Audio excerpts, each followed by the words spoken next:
Evidence for delocalization of benzene. This is today's structure for benzene here. Benzene has a planar structure due to the sp2 hybridization of carbon atoms and the conjugate pi system in the ring. So here is the conjugate pi system. It is the p orbital that overlap to form the conjugate pi system. And we have a carbon, each carbon 12 in the system. This is its electron configuration, and it is the outer shell valence electrons that are involved in the formation of bond. And here is the carbon here, and this bond is not going to form yet because it needs to be excited.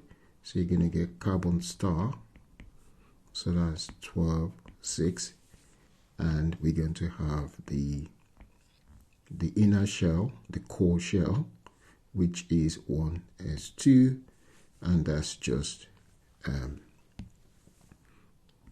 2 electrons. And then the next one here, and so we're going to have the other ones here, and as you can see, one of the electrons here, this orbital here, is empty, and the electron here will be promoted to the P2PZ,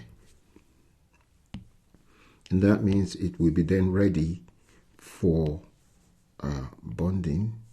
And so that's that, and the promoted electron will be here, and this is what we call the excited state. So that's excited state, ready to bond. And obviously that is bonding to another carbon. So if I just draw that carbon here, that's the carbon that it's going to bond with, and it's carbon 12, 6, excited again, which means not the core electrons, this is the core electrons, but rather the valence electrons. So those are the valence electrons. As you can see now, the bond can then form. This one is a sigma bond forming there between carbon-carbon. That's another sigma bond and sigma bond. Now you can see those sigma bond are S and P and P. So you can see we've got 1S, 2 P's, and that's what the sp squared or sp2 hybridization stands for.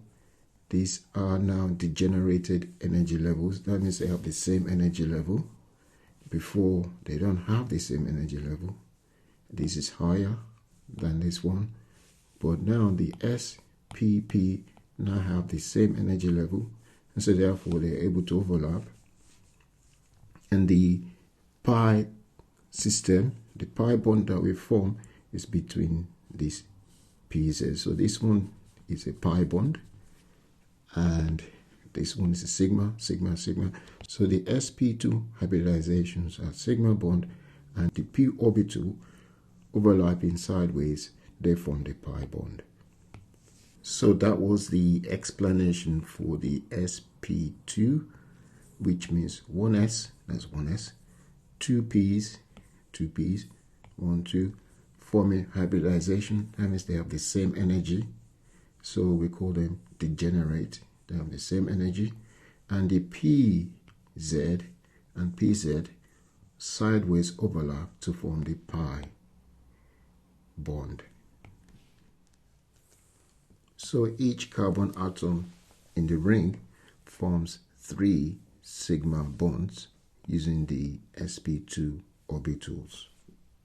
As you can see here, this one is 1 sigma bond, the second sigma bond, and the third sigma bond. So that's sp2. And the remaining p orbital overlap literally with a p orbitals of neighboring carbon atoms to form a pi system. So you can see that here, this is the remaining, so this is one carbon atom, excited carbon atom, excited carbon atom. That's what the star stands for, excited. And that is now overlapping sideways p orbitals. What is a p orbital sideways overlapping? So you got a p orbital like that with another p orbital overlapping sideways like that, and the pi bond here is formed. So that's the sideways overlapping of p orbitals, and that's what happened here between these two p orbitals here. One p orbital, another p orbital, sideways overlap to form the pi bond.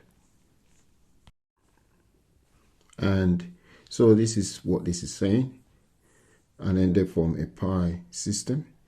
This extensive sideways overlap of p orbitals results in the electron being delocalized.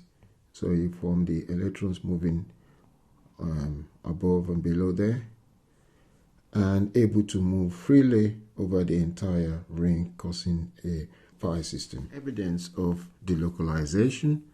This evidence is provided by data from enthalpy changes of hydrogenation, that means adding hydrogen, and carbon-carbon bond length.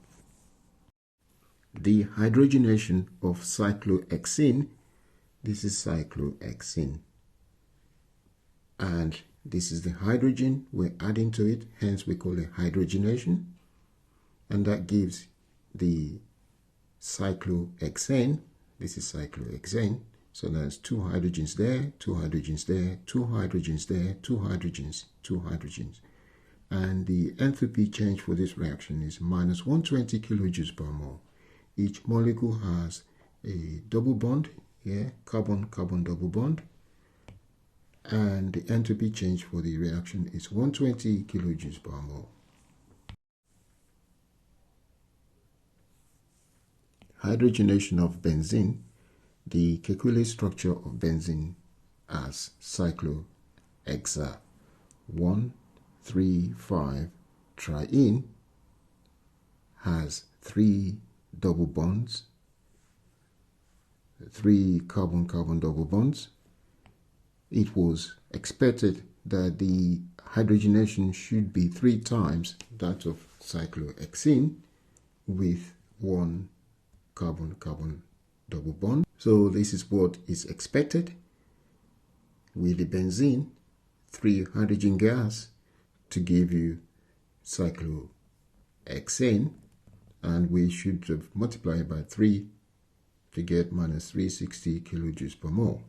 But when benzene reacted with hydrogen, the delta H wasn't minus 360, but rather minus 208 kilojoules per mole. Okay, so a carbon-carbon single bond, the bond length from the center to center of a carbon is 140 picometer. For a double bond, the carbon length is 134 picometer. Pico is 10 to the power minus 12. You write P as pico. And the energy required to break a single bond is 347 kilojoules per mole. And the energy required to break a double bond is 614 kilojoules per mole. The single bond is shorter and stronger, and the single bond are longer and weaker. If you look at the benzene, the bond between the two carbon here are all equal. So there are 6 of them, and each one of them is the same, 140 picometers. And that's what this is saying here. The benzene C6H6, which is aromatic, all carbon-carbon bond length are equal to the value of 140 picometers.